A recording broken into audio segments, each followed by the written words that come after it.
distributing those in Scotland for quite a few months.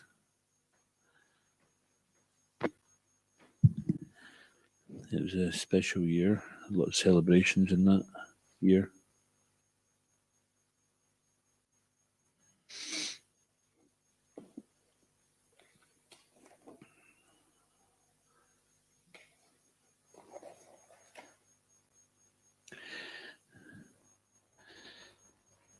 So just to read what's been written here. Lord Gauranga appeared in Navadvip Dam as the son of Jagannath Mishra and his wife. His elder brother was Nisarika, and maternal grandfather calculating the birth moment of Lord Chaitanya Mahaprabhu, privately said to Jagannath Mishra that he saw all the different symptoms of a great personality in both the body and the birth moment of the child. Thus he understood that in the future the child would deliver all the three worlds. Lord Chaitanya appeared on the full moon evening in the month of Falgun, March, April. When the spotless moon of Chaitanya Mahaprabhu became visible, what would be the need for a moon full of black marks on its body? Considering this, Rahu, the black planet, covered the full moon, and immediately vibrations of Krishna Krishna Hari inundated three worlds. All people thus chanted the Hare Krishna Maha Mantra as customary during a lunar eclipse, and their minds were struck with wonder when the whole world was thus chanting the holy name of the Supreme Person of Godhead, Krishna, in the form of Gaura Hari, had vented himself on the earth. The whole world was pleased. While the Hindus chanted the holy name of the Lord, the non-Hindus, especially Mohammedans, jokingly imitated the words, while all the ladies vibrated the holy name of Hari on earth. In the heavenly planets, dancing and music was going on, for the demigods were very curious. In this atmosphere, all the 10 directions became jubilant, as did the waves of the rivers. Moreover, all beings, moving and non-moving, were overwhelmed with transcendental bliss. Thus, by his causeless mercy, the full moon Gaurahari rose in the district of Nadia, which is compared to Udayagiri, where the sun first becomes visible. His rising in the sky dissipated the darkness of sinful life, and thus the three worlds became joyful and chanted the holy name of the Lord.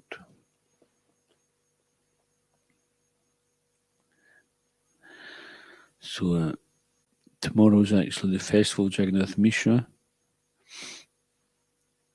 So today, the appearance of Lord Chaitanya.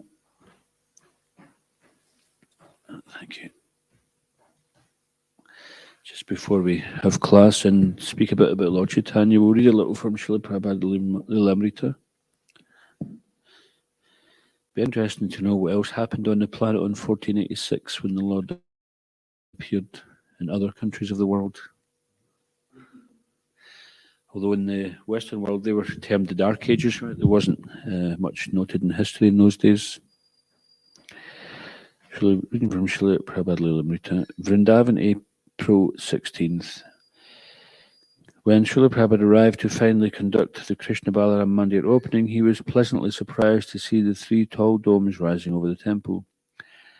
The domes had been constructed entirely during the 8 months since his last visit. The 4-story international guest house had also been completely built during his absence. Sarabi had supervised workers in day and night shifts to get everything done on time. The tall central dome and 2 side domes, one over each altar, were magnificent.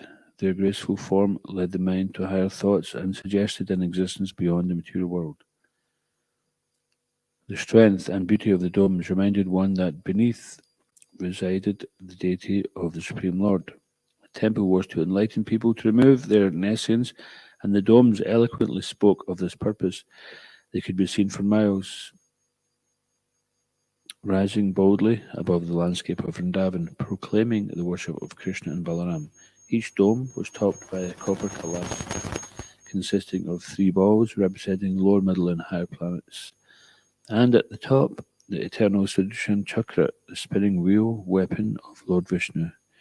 The Sudarshan Chakra was Krishna himself, and just to see this glorious symbol atop the mandir made the devotees feel victorious and satisfied. Even the guests could not help but regard it with awe. Atop the Sudarshan Chakra were copper victory flags, As Prabhupada toured the completed building, he continually looked up at the domes. Oh, he said, the domes have come out very nice. What do you think? He turned to the devotees accompanying him. They are magnificent, said one devotee. Yes, Prabhupada smiled. Everyone is telling how nice Surabi is doing. Prabhupada turned to Surabi, who had gone with little sleep for weeks. But I can't say that. Only me. I'm criticizing you because that is my job. I have to always criticize the disciple.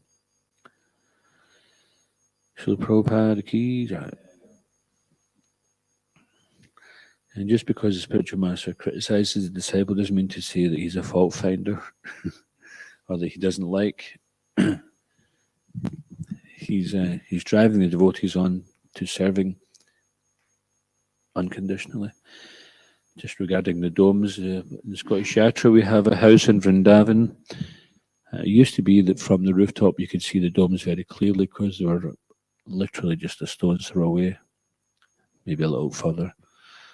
But somebody went, and, as is often in India the case, someone builds an extra few floors on top of their house, and then we can't see the temple domes any longer. So I was thinking, in order to see the domes, we should build another 2 floors. But it's interesting to see how much emphasis was given on the domes here and how Prabhupada was so pleased by them. And of course, since then, and Vrindavan's built up quite a lot, but in those days, Vrindavan was really just a village with dirt roads, open sewers, things like that. It was nothing had really happened there since the Middle Ages. And Srila Prabhupada, he brought Vrindavan. You know, sometimes people go to Vrindavan, but Prabhupada brought Vrindavan to the rest of the world. Om Namo Bhagavate Vasudevaya. Om Namo Bhagavate Vasudevaya. Om Namo Bhagavate Vasudevaya. Om Namo Bhagavate Vasudevaya. From Srimad Bhagavatam, Canto 6, Chapter 16, Text 39. This chapter is entitled King Chitraketu Meets the Lord. Kamadiyas. No, sorry, it's this one, isn't it? Twai Rachita. Kamadiyas Twai Rachita. Na Parama Rohanti Yata Karambabijani. Na Parama Rohanti Yata Karambabijani. Gyanatmani Agunamaye. Gyanatmanya Gunamaye. Gunaganato Asya Dvandvajalani. Gunagunato Shadvandvajalani.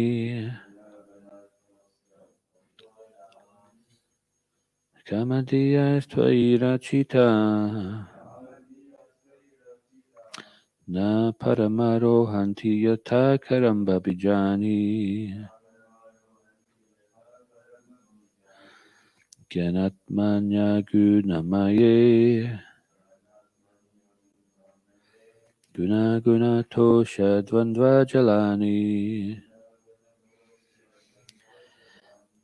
Kamadiyas Tvai Rachita.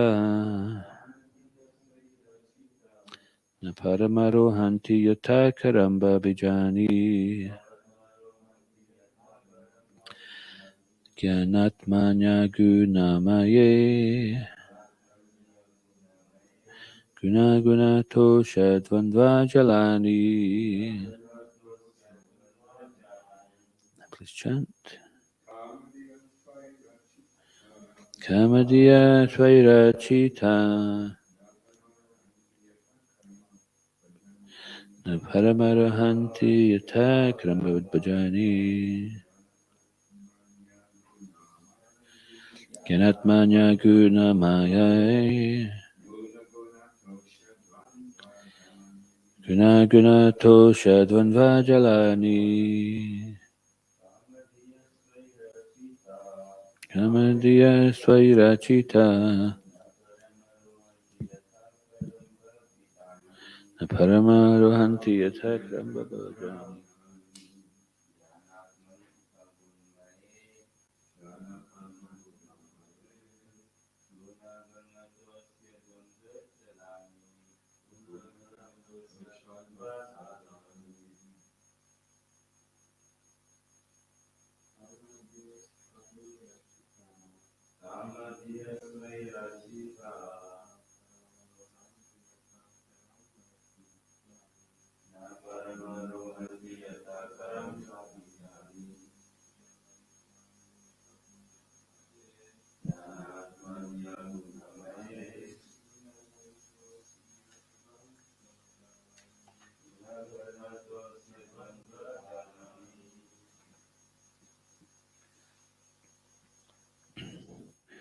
Kamadhiya, desires for sense gratification.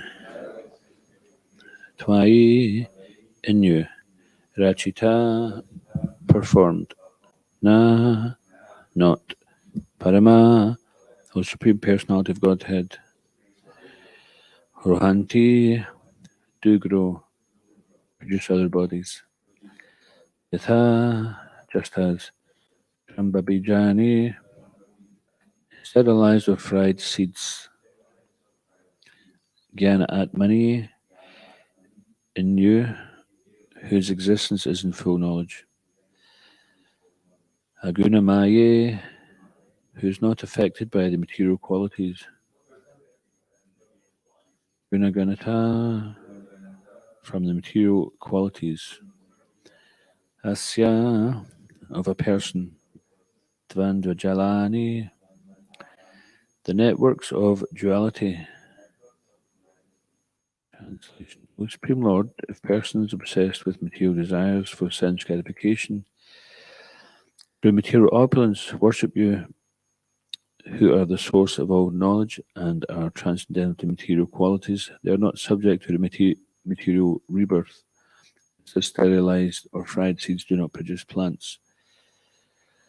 Living entities are subjected to the repetition of birth and death because they are conditioned by material nature. But since you are transcendental, one who is inclined to associate with you in transcendence escapes the conditions of material nature. Please repeat, O Supreme Lord, if persons obsessed with material desires for sense gratification through material opulence, worship you, who are the source of all knowledge and are transcendental to material qualities. They are not subject to material rebirth. Just as sterilized or fried seeds do not produce plants. Living entities are subjected to the repetition of birth and death because they are conditioned by material nature. But since you're transcendental, one who is inclined to associate with you in transcendence escapes the conditions of material nature. Srila Prabhupada's purport. This is confirmed in Bhagavad Gita 4.9, wherein the Lord says, Janma karma chame divyam evam yovati tatvasa chakvatihan panar janma naitimamati sojana. One who knows the transcendental nature of my appearance and activity does not, upon leaving the body, take his birth again in this material world, but attains my eternal abode, Arjuna. If one simply engages in Krishna consciousness to understand Krishna, he surely becomes immune to the process of repeated birth and death. As clearly stated in Bhagavad Gita, Tyaktva deham punar janma naiti. Such a person, simply by engaging in Krishna consciousness or understanding the Supreme Personality of Godhead, Krishna, becomes quite fit to return home back to Godhead.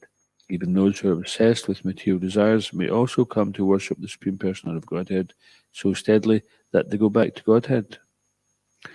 The fact is that if one comes to Krishna consciousness, although he may have many material desires, he becomes increasingly attracted to the lotus feet of Krishna, through associating with the Supreme Lord by chanting his holy name. The Supreme Lord and his holy name are identical. Thus he becomes uninterested in attachment to material enjoyment. The perfection of life is to be uninterested in material enjoyment and interested in Krishna. If one comes to Krishna consciousness somehow or other, even for material gain, the result is that he will be liberated. Kamadve Shadbayatsnihat. Whether for the satisfaction of material desires, because of the influence of envy, because of fear, because of affection, or because of any other reason, if one comes to Krishna, his life is successful. Om Ganantamarandasya Gananjana Slakaya Chakshunmalatamina Tasmai Shri Gurave Namaha Kam Kroti Vachalam Bhagam Lagate Gram Yatkipatamam Vande Shrim Dintarnam Jai Shri Krishna Chaitanya Prabhu Nityananda Shri Dvaita Gadadhar Shri Vasari Gaura Bhaktivinoda Hare Krishna, Krishna Krishna, Hare Hare, Hare Ram, Ram Ram, Hare Hare.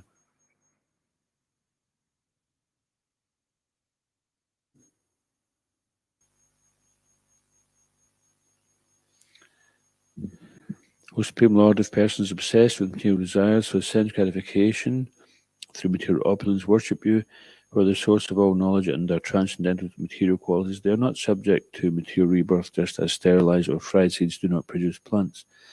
Living entities are subjected to the repetition of birth and death because they are conditioned by material nature. But since you are transcendental, one who is inclined to associate with you in transcendence escapes the conditions of material nature. So Srila Prabhupada here is emphasizing the chanting of the holy name, which is non-different from the Lord.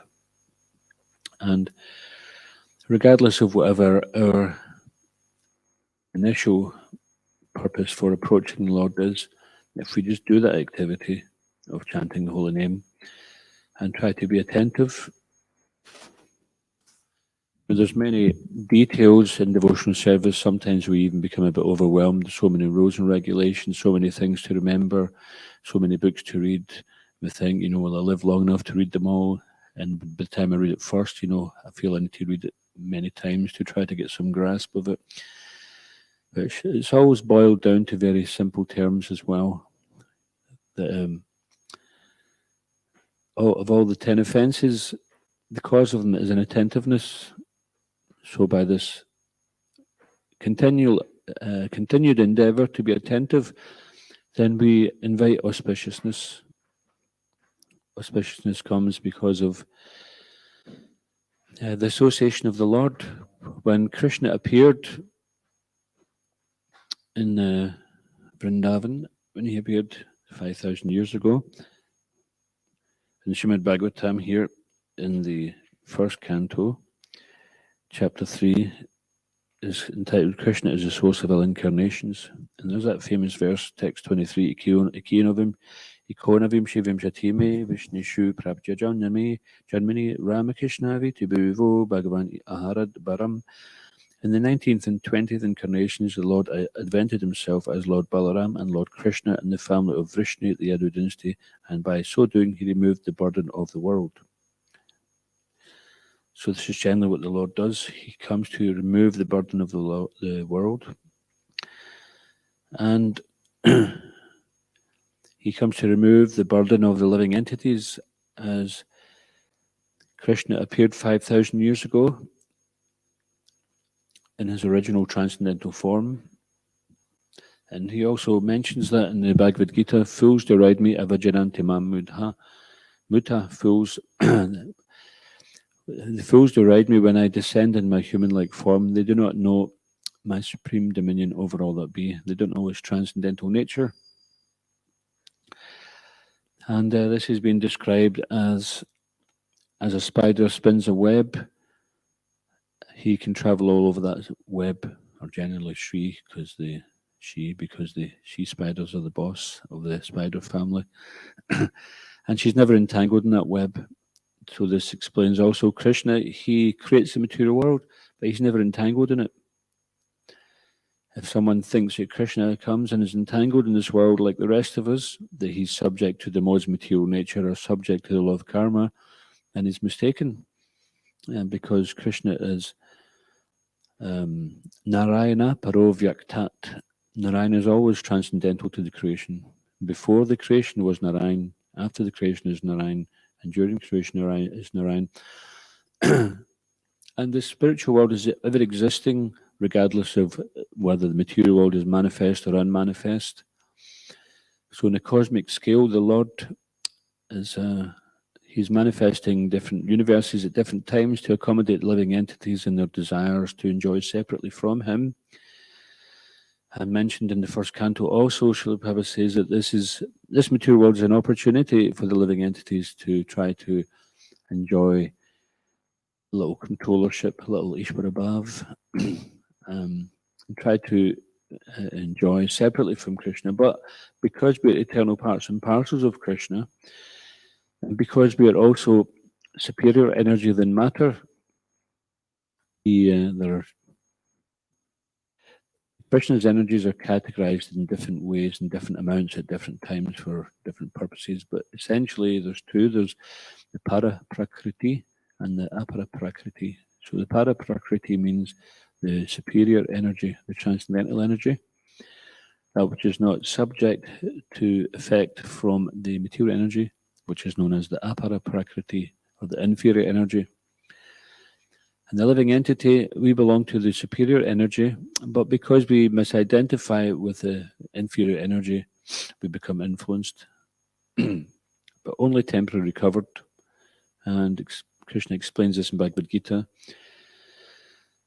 that just as the embryo is covered by the womb, by fire is covered by smoke, and what's the third one?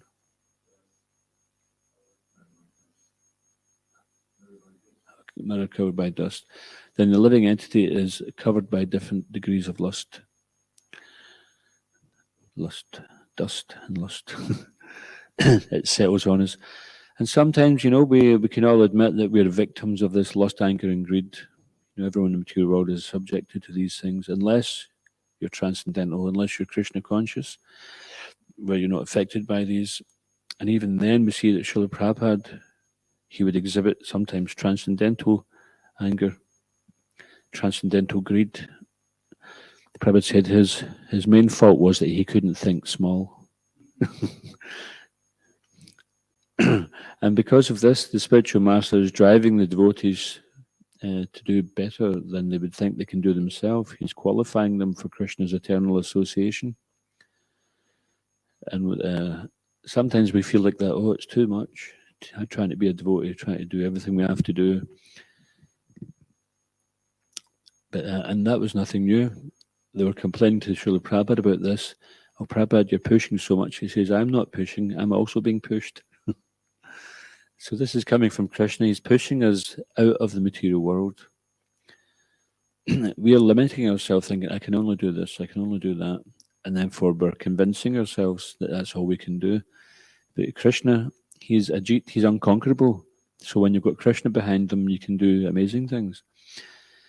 It really pays for the devotees to read Srila Prabhupada Lilamrita and any kind of form of biographies of Prabhupada, because you'll see, particularly I was thinking of Shyamasundar Sundar Prabhu's books, Chasing Rhinos with the Swami. So there's this saying that usually if there's a white rhino, the white rhino is very rare, and often if they travel in a herd, then the white rhino is in the center, it's protected. So if someone is hunting rhinos, we're not advocating people go and hunt rhinos, but it's just a figure of speech. That if you're going to hunt rhinos, then you can aim for the white rhino, because there's a chance you might get that. But if not, you'll at least get a rhino. So this term, chasing rhinos with the Swami, Shyamasundar says that Prabhupada was always aiming for the white rhino. He was always aiming for like the highest, most kind of apparently impossible thing. He had nothing. He had nothing in his pockets, but he had everything because he had faith in Guru and Krishna. And he knew that simply by endeavouring to serve the order of the spiritual master, he was successful anyway. Whatever the results come, that's another matter. That's up to Krishna. And Krishna says that we Neha Bikramo Na, Sosti Prajavayon Vijute Swapam Apya Siddharma Sha Triti Mahado Bayat. That in this endeavour there's no loss or diminution, and a little advancement on this path can protect one from the most dangerous type of fear. The most dangerous type of fear is to once again fall into the animal species and go through the wheel of samsara, so many species of life, and then finally come back to human form again. So while we have this human form of life, we want to make the best bet with it.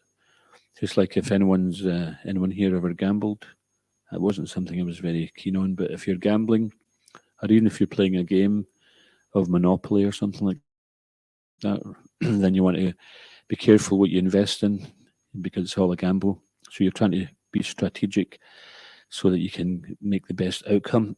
So in this human form of life, we need to be some strategic for our own benefit as well. What could I do with my life? What can I do with my time? Well, I could earn lots of money and stick it in the bank, have a family and leave it behind for the kids. And okay, and then what will they do?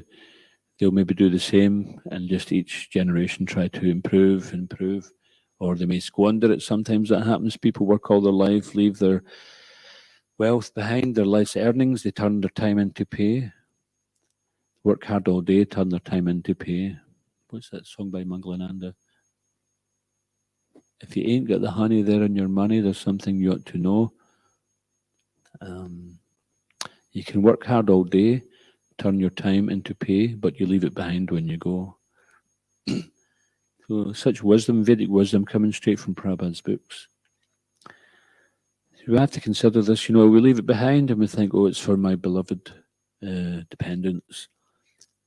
And there's a chance that they will either invest it nicely, protect it, or squander it. It could be one of those. Either way, what's the real value of it?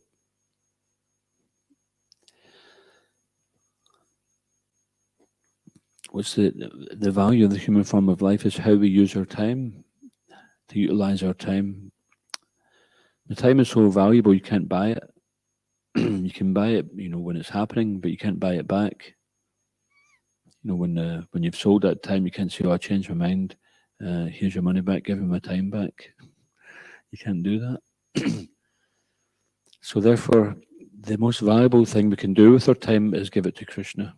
Somehow, whatever our circumstances are, just try to bring Krishna into our life, and that makes everything auspicious. Even here, this purport was saying that even if you've got all material desires, this verse here, Kamo sarva kamo va moksha kamo udaradi tivrena bhakti yogena yajeta prishamparam. Whether full of all material desires, free from material desires, or desiring liberation, a person who has broader intelligence must by all means worship the Supreme Lord, the Supreme Holy Personality of Godhead. So that's from Bhagavatam 2.3.10.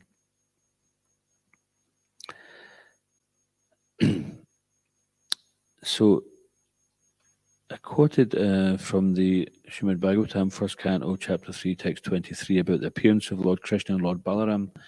This is also mentioned that in Kali Yuga, the Lord will appear with his associates, and his purpose will be to spread the Yuga Dharma. There's many different incarnations. You have Leela avatars who come for pastimes. You have Manvantar avatars. You have Yuga avatars. So different incarnations come for different purposes. And essentially, the Yuga avatar comes to teach the prescribed method of religion or dharma or Sanatana Dharma, eternal occupation, that which is suitable at those times for the living entities. And in Kali Yuga is considered Harinam, Harinam, Harinam, Eva Kevalam. Kalo Nasyeva Nasyeva Nasyeva Gatiranyata. So this Kalo Nasyeva means in Kali there's no other way. And saying no other way, sometimes we think, well, Prabhupada said that Krishna consciousness is not sectarian, but you're saying there's no other way, there's no other way, there's no other way. That seems contradictory, doesn't it? So how does that reconcile? Anybody?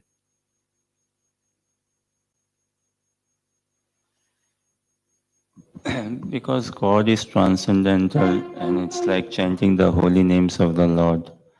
As it says also in this translation, that you are transcendental to material qualities and source of all knowledge. So in that sense, even if like it says there's no other way, but this is the only way to surrender or to chant the holy names of the Lord. And the holy names of the Lord does mean to say, just like Prabhupada says, if you have another name for God, you chant those names. He wasn't saying, but he did say the best of all names is Krishna, because that is the original personality of Godhead. And this is also there in the Bible. It said that the Lord should be praised with timbrel and drum. So just like kirtan, we play drums and cymbals. This is there in other religious faiths as well, to praise the Lord. Hallowed be thy name. You know, this is, and also in Islam, then they revere the name of Allah.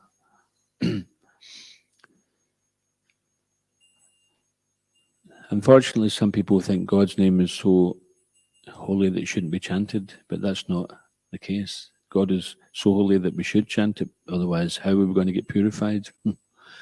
So Krishna is known as Suddha, or pure, Pavitram, pure and uncontaminated. What's that verse in the Ishopanishad? Saparigat Chukam Asnaviram, Saparigat Chukam Apapavidam. He's without sin, he's pure and uncontaminated. Asnavrim Shudam Apapavidam, Shudam, pure. Yata Tat Yato Yaritan Yadadat Chashwati Vyasamabiha. So the Lord, his form is it's not like ours. Our form, the material form which we identify with, is we have a skeletal frame, and then there's so many organs and tubes and things, and then it's all contained, wrapped in a nice wrapper of skin. Prabhupada refers to this as skin disease. When he talks about skin disease, he's not saying that you've got eczema or psoriasis or acne or something. He's talking about, we see the skin wrapped around his body and we think, oh, this is such a handsome person, this is such a beautiful person, that's an ugly person. And sometimes you see people, they say, oh, you know, that person's concept of beauty is only skin deep, they're very superficial. So even sometimes materialists can see beyond just simply the superficial beauty of the skin. Unfortunately, people become so attached to the beauty that they see in their partner or in themselves, and when it starts to fade or it gets affected in some way, then their whole world is shattered, the illusion is shattered, and they think it's such a calamity. But in one sense, you know, what is nighttime for the non-devotees is seen as daytime for the devotees. Sometimes when there's calamities, the devotees see, here's an opportunity to remember Krishna and remember that I'm not actually of this material world. I'm not related to this material world.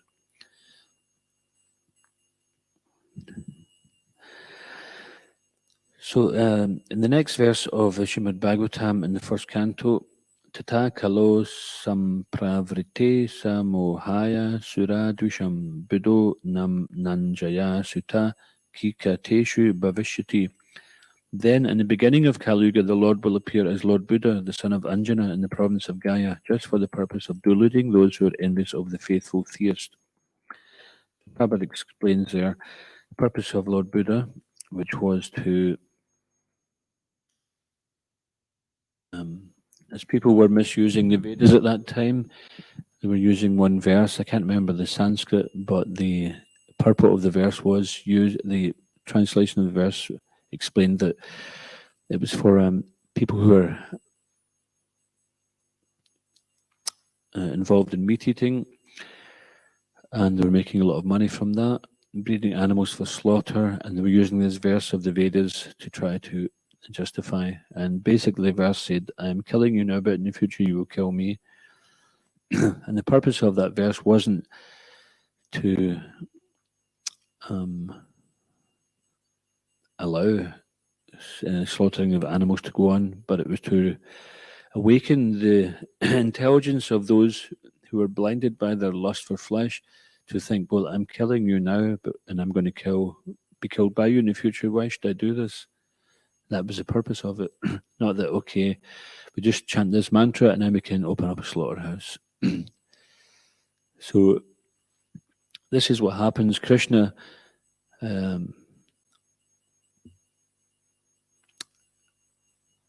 millennium after millennium, he invents himself, Sambhavami Yuge Yuge. He invents himself to re-establish the Dharma Samstapanartaya, Sambhavami Yuge Yuge, to re-establish the principles of religion, because the nature of the material world, as everything starts to degenerate, mode of ignorance takes over, tamas gun. So even if Krishna comes, or even when he does comes and he sets things right, in due course of time, the influence of Maya, the influence, especially in this age of Kali, degrades things and degenerates things. And if you want to see how bad things get in Kali Yuga, read the 12th canto. Is it 12th canto or 11th canto? 12th. We can see some very clear descriptions. But there's a great hope.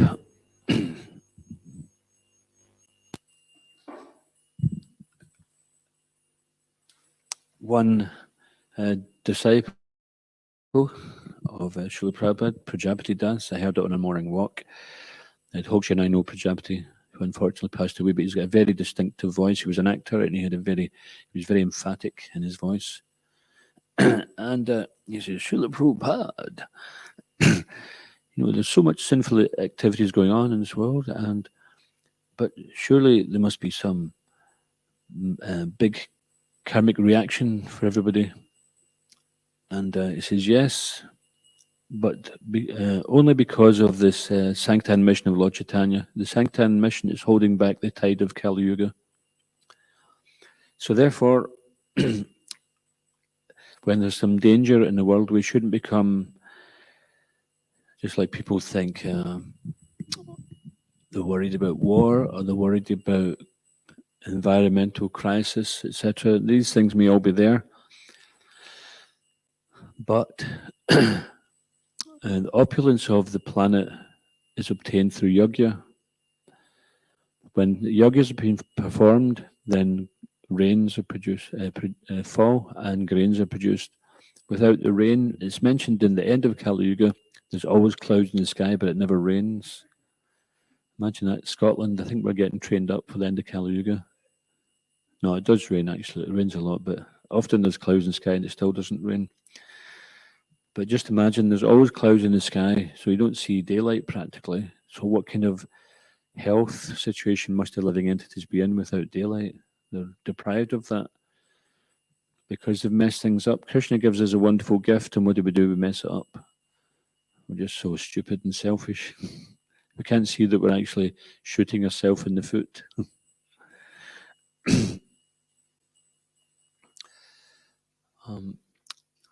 But by performance of yajna, then auspiciousness comes to the planet. By protection of the cows, auspiciousness is there. It's said that the horns of the cows, they actually attract celestial vibrations, and then through their hoofs, they bring auspiciousness into the earth. And when Krishna appeared, then it was considered there was so much opulence appeared. There was roots at jewels at the roots of trees, etc. When Krishna appeared in Vrindavan, there so much opulence came. So Krishna is not a poor man, and we see that Prabhupada had complete faith in that. When he came to the West, he practically had nothing. He had a few rupees, and so few rupees that he couldn't even exchange it. Practically in America, they'd never seen rupees. What value would a rupee have been in 1965? So he had, was it 40 rupees or something? 40 rupees. What's that nowadays? It's about 40p. Okay. Pip, we're sending you to, which country is not good? We're sending you to the South Pole with 40p. Go and start a movement, open 108 temples, and make 10,000 devotees. And just take these shastras with you, and you can translate them into Eskimo language or whatever. And go to Greenland and open some centers. So it's going somewhere we don't know the language practically, or we don't know the culture, we don't know the people, and doing that. So he had faith that By simply just going and chanting the holy names, he was spearheading this mission of Lord Chaitanya to spread the holy name to every town and village.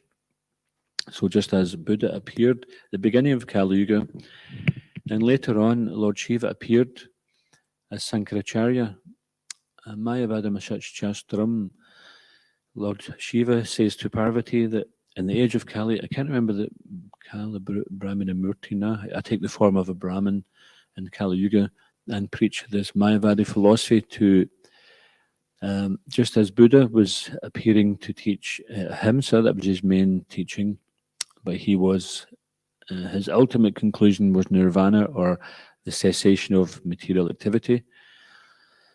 And then Lord Shiva, he took it to the next step, which is, okay, we'll reintroduce the Vedas. First of all, Buddha says, forget the Vedas, just follow me. And because he was so charismatic and empowered, he was Shaktivesh, then he was successful. So it takes the Lord himself, or an empowered incarnation, to actually change the destiny of the planet. And that happened there with Lord Buddha, and then with Sankaracharya. And then finally, Lord Chaitanya came and preached this Atyancha Veda Tattva, that yes, we are one with the Supreme Lord, that's true, like Sankaracharya says, but we are simultaneously one and different. And even Sankaracharya, at the end of his life, he says, Bhaj Govinda, Bhaj Govinda, Bhaja Govinda Mudhamate. You fools, just worship Govinda. Your word jugglery will not save you at the time of death. So the Mayavadis, personalists, they are very expert at argument, logic, word jugglery, and they can make you believe that white is black and black is white because they're so expert at manipulating words. But Sankaracharya himself told his disciples at the end of his life, he says, your word jugglery will not save you at the time of death. Just worship Govinda, you fools. Then, of course, Lord Chaitanya came and taught the worship of Govinda. Now, Lord Chaitanya is Krishna himself, Sri Krishna Chaitanya, Radha Krishna, Nahayanya. He's Lord Krishna in the mood of Radharani. Radharani is most compassionate upon the living entities. So he came to show compassion upon the living entities by encouraging everyone to engage in the Yuga Dharma. Regardless of how complicated your life is, just take to the chanting. Just like sometimes, maybe not for some of you if you're very expert, but for some of us novices or neophytes, so if you're trying to do something on a computer and you make a mess of it, you press factory settings, right? Default, just whatever mess has happened there, just get it back to reset again. So this chanting of the Hare Krishna mantra is resetting us to our original constitutional position. We are pure spirit soul, but we come in contact with material energy and we become afflicted by the jaundice of avidya, or ignorance. And the holy name has arisen. Gaura have arisen, just like the sun and the moon from the eastern horizon. So when the sun comes, then the darkness is dissipated, and when the moon is there, even at night time, we can see, just like today will be Purnima, so there'll be a full moon, and if the sky is clear, then you'll see things very clearly. So there's that verse, Chitra Sando Samodito, is that right? Does anybody know that verse? Lord Chaitanya, Lord Nityananda have arisen in the Golda Desh. I used to know that verse, forgot it. But they're rising, and then they're dissipating the darkness of ignorance. Our Kalir Naiko boy, Chandali Den Namnita Doyamoy. So in the age of Kali, Naiko Kalir boy, Aboy. So Baya means fear, or Baya, and Abaya means to become free from fear. There's no need for fear in the age of Kali because Lord Nityananda and Lord Chaitanya have brought the holy names. Prabhupada explains that the safest place in the universe is in Kirtan. So when things seem to be going wrong in the world or in our life, then we have to put more Krishna consciousness in. When we're struggling with our own spiritual life, or we see the world as creating so much fear and doubt, etc., then we just have to take shelter in the holy name, because whether Whether we survive whatever crisis we're going through or not, we will survive because we're eternal. We don't die. We put so much emphasis on this body, on this life, but our life is eternal. The emphasis on this body and this life is that as long as we're breathing, as long as we have this form, let us utilize everything here within our power for the pleasure of the Lord. Janma karma chame divyam evam yovati tatvataha chakva deham panarjan matnaiti mamati sorjuna.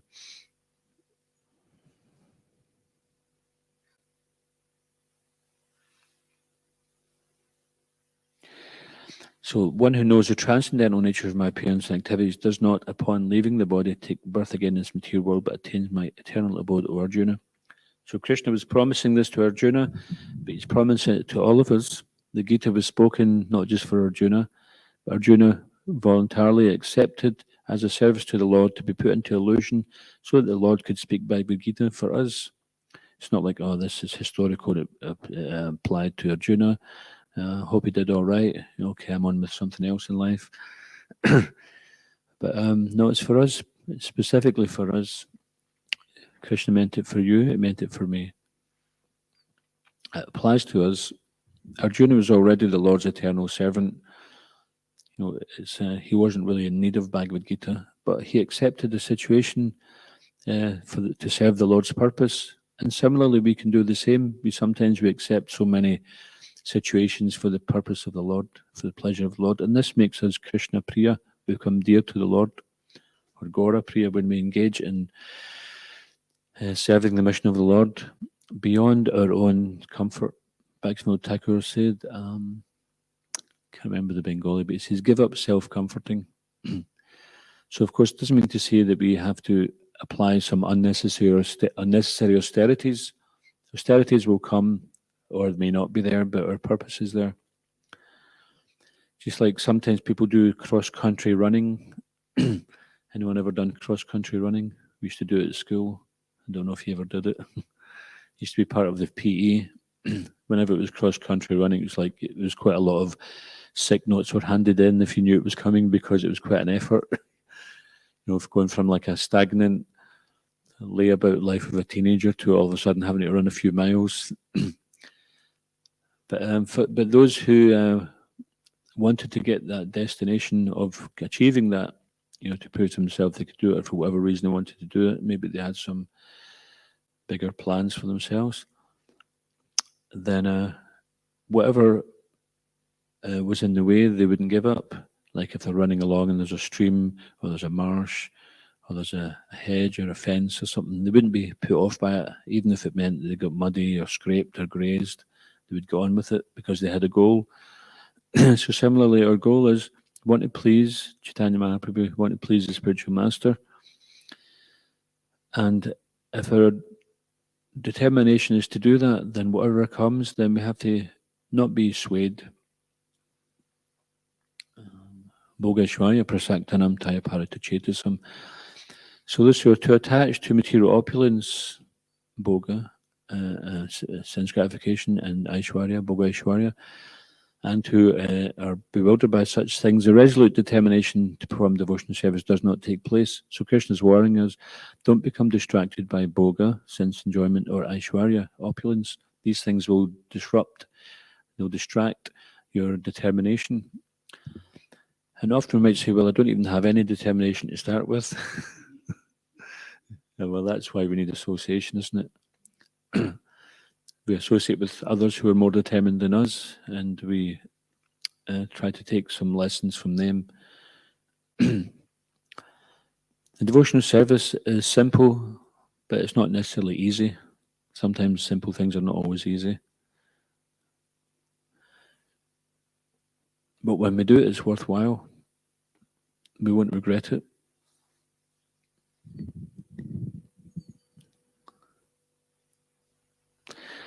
So here, the perfection of his life is to be uninterested in material enjoyment and interested in Krishna consciousness. If one comes to Krishna consciousness somehow or other, Prabhupada often uses this term somehow or other, which means the spiritual master, Krishna, Lord Chaitanya, they're very forgiving. They're not considering, okay, you came from this background, you're too fallen.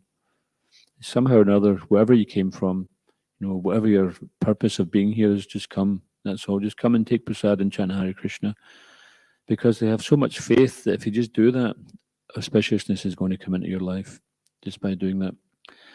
Even sometimes the devotees are engaged in selling books or fundraising, and sometimes people are giving a donation unknowingly. This is called agyata sukriti. Kriti means meritorious work. Sukriti means most meritorious. In other words, directly engaging in devotional service. Agyata, unknowingly. And this is the beginning stage for them. Is sometimes people, they don't have enough faith or piety to engage in devotional service. So sometimes to engage them in agyata sukriti is bringing their good fortune to them. And for us too, we may come along thinking that this Krishna conscious movement is for this purpose. There's one time where one undercover reporter apparently joined the temple, became a Bhakta, joined the whole thing. He wanted to get the inside scoop because he wanted to expose it as being some nasty cult. But after some time in the Bhakta program and going through the whole program, then he revealed, actually, I was a reporter coming to try to uncover some dirt on you guys, he says, but I couldn't find anything. Everything is just so genuine. I don't know if he stayed, but he was so purified that he revealed that his purpose was wrong. So he even had some purpose. And this is the expert spiritual master and the expert devotee. We are trying to follow in the footsteps of the spiritual master to engage people for their benefit. Just like it. Bhaktivedanta Manor, one time, many years ago, Srila Prabhupada was giving a talk, and some Mayavadis and Personalists came in with a stack of leaflets, and they gave them to a devotee to distribute. And after the class, Prabhupada says, "What is this?" And they said, "Oh, it's some leaflet." And he says, "Okay, give everybody one leaflet in the temple room." And devotees were thinking, why? Prabhupada always preaches against Mayavadi, the impersonalistic philosophers. Why is he giving this out? They couldn't understand it. He says, "Okay, everybody put the leaflet on the floor and turn it over." So on the other side of the leaflet was blank. He says, now serve prasad to everybody. So they all used it. And in this way, Prabhupada engaged them in devotional service. Now, he could have just said, "Oh, just stick that in the bin." But he didn't. He used it in devotional service. So the ever well-wisher. And this is Lord Chaitanya's mission also, to always be well-wisher of the living entities. Sometimes the well-wisher doesn't always do the person who is looking for some benefit doesn't always do what they want. Just like a parent, the parent has to make some tough decisions to say to the kid, "No, you can't have this," or "No, you can't do that," or tell them, "You want to do this, but you're going to become miserable for doing that, or you're going to get yourself in trouble." So Krishna is like that, and the spiritual master is like that, and saying, "Yeah, if you want to serve Krishna, you want to go back to Godhead, then do like this. But if you do that, then you're going to get trouble." And ultimately, Krishna leaves it to us. After he spoke Bhagavad Gita, he said that I've given you everything, now you decide what you want to do. So this is how love comes into it. Krishna says, "I want you to come back to Godhead. I want you to come and join the eternal party, which never ends. And this is what you get when you come back, eternal life full of bliss and knowledge. And if you stay in the material world, this is what you're going to get, repeated birth and death. So it's up to you. What do you want?" So we know what we want, and sometimes it's difficult just to go forward to do that right thing. But the holy name is there for us to take shelter in. Satatam kirtayantamam. Always chant the name of the Lord. Even in our sleep, if we're chanting so much, when we're doing our service, we can be chanting. And even when we're speaking, when we're selling books and we're speaking, we're not just, people aren't a level, we're not on the level where we can just chant Hare Krishna and they'll know what we're talking about. Just like in the Gundicha Marjanam Leela, the pastime of cleaning the temple of Lord, of the Gundicha temple in Jagannath Puri, then Lord Chaitanya and all his associates, they were cleaning the temple, and when somebody wanted a brush or a pot of water, they would just chant Hare Krishna. They weren't saying, "Could you get me a bucket of water?" They were all chanting, and it Everybody knew what everybody wanted, everybody knew what everybody meant, and they were just chanting Hare Krishna. They were so in tune with each other. So life can become like that for us too. But we can't just go out in the street and go up to somebody with a book and go Hare Krishna, Krishna, Krishna, Hare Hare, Hare Ram, Ram, Ram, and they go Hare Krishna, Krishna, Krishna, Hare Ram, Ram, Ram, Hare Hare. And then we invented the program Hare Krishna, Krishna, Krishna, Hare Hare, Hare Ram, Ram, Hare Hare. Get your details, Hare Krishna. Okay, there you go. So we're not as all purified as that and attuned to that. But in the society of pure devotees, then things can become like that. That was there in Lord Chaitanya's pastimes, amazing pastime of the Gandicha temple cleansing. And the more our heart becomes cleansed, then the more we'll see the purpose of the Lord. At the moment, we see our purposes more because we're accustomed to that. But gradually, the focus will shift off of ourselves and onto Krishna, and then we actually do ourselves a great favor. We become relieved. This is one of the first stages of pure devotional service. It's 7 symptoms. The first one is relief from all material distress. So that's a great start. That's just the beginning. And that begins with Shravanam, Kirtanam, hearing, chanting. And this is the system that Lord Chaitanya brought to us, to everybody. You know, many years ago, Mahatma Gandhi, he wanted to encourage everyone to become Harijans, or to see everyone as children of God, everyone is equal in the eyes of God. But he was unable to do it through political means. But Lord Chaitanya is really propagating the real Harijan, because everyone is Gopi Bhartu, Pada Kamalayo, Dasa, Dasana, Das. That we're all eternal servants of Krishna. We've taken on a temporary material identity. We're thinking we're a particular type of race, sex, faith, species. But actually we're all Krishna Das. So this is where the real equality comes. And if for those who take to that, then they can begin to see that. And that begins with the chanting of the holy name. So we'll just stop there. If anyone's got any questions or comments. Dr.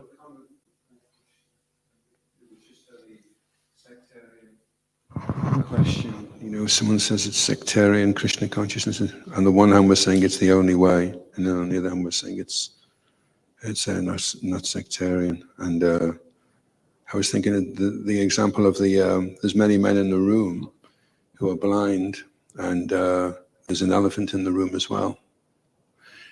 And all of them are arguing over what the elephant is. They all have a different idea of what the elephant is. So to say that what the object in the room is an elephant is not sectarian. It's all inclusive of where any other ideas anybody else has about who God is. So in that sense, you could say the elephant is the only true understanding of what's in the room, but that's not being sectarian, it's just being all inclusive. Mm-hmm. Yeah, I used to consider that I had a little pocket dictionary, still got it actually, just a little Collins pocket dictionary, and then you can have the full unabridged version of the dictionary. So Bhagavad Gita, Srimad Bhagavatam, etc., these are like the unabridged, full, complete version of the description. And even that, we're told that these is only a glimpse into the wonderful qualities and pastimes of the Lord. But if one has another religious literature, then we can compare that. It's still saying the same thing, but it's giving much less information about the same thing. So, for example, one could say one should love God, but then how to love God, that is explained in the Vedic literatures. Who is that God that we should love? What does that person look like? Where do they come from? Who do they associate with? How to get that person's association? And this science of self-realization, science of the Godhead, is actually given in the Vedic literatures. You know, even some very brief description, in the beginning was the Word, and the Word was God, and the Word was with God, and etc. like that. It's talking about creation. And that's given in much more detail in the second canto of Srimad Bhagavatam, where of course, in the beginning was the Word.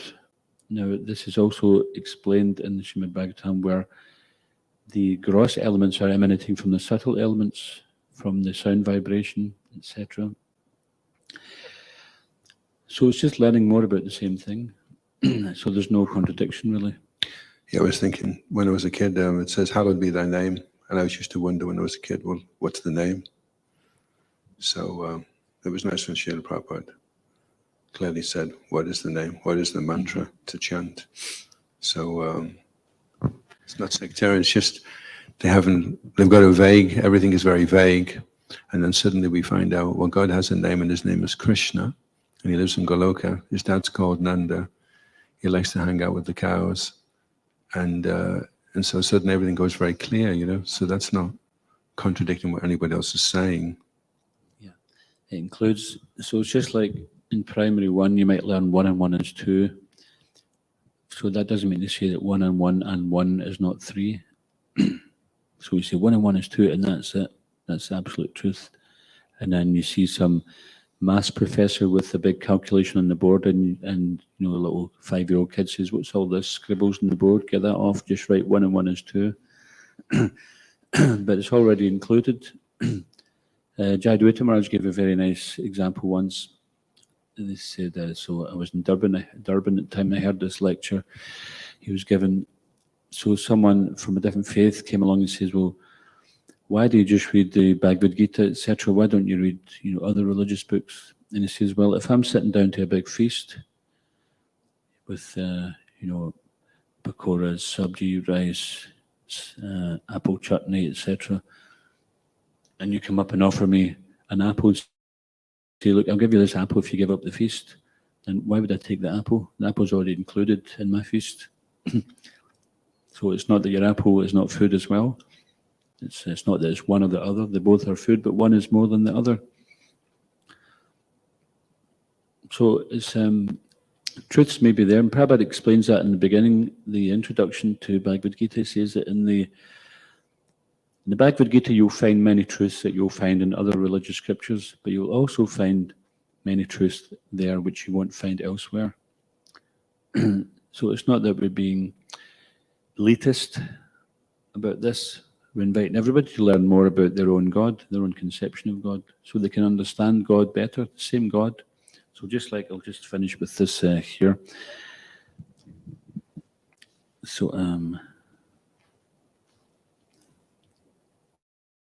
Prabhupada is talking here from Bhagavad Gita. "I am the illumination of the moon and the sun. So who does not see the moonshine and sunshine? In daytime you see the sunshine, and at night time you see the moonshine." So if you see the sunshine and moonshine, and if you remember Krishna's instructions that this sunshine, moonshine, I am, so where is the difficulty? Now, if you think, I am so learned Vedantist, why shall I study sunshine, moonshine, and what shall I chant? Om. Rascal, this Om, I am, Krishna says, you are so big Vedantist, you chant Om, but that I am, Pranava Sarva Vedeshu. Every Vedic mantra is chanted after the vibration of Omkar, Om Tad Vishnu Paramampadam Sada Pashanti Suryadev Chaksharatam. This is a Vedic mantra, always, every Veda. So either you become Vedantist or ordinary human being, does not know anything. You can realize Krishna, there's no difficulty. Shri Krishna taught everything for becoming Krishna conscious, but still we are so rascal we could not understand Krishna. Therefore Krishna came again. These rascals failed to understand me, and now I shall teach how to become a devotee of Krishna by my personal behavior. This is Sri Chaitanya Mahaprabhu.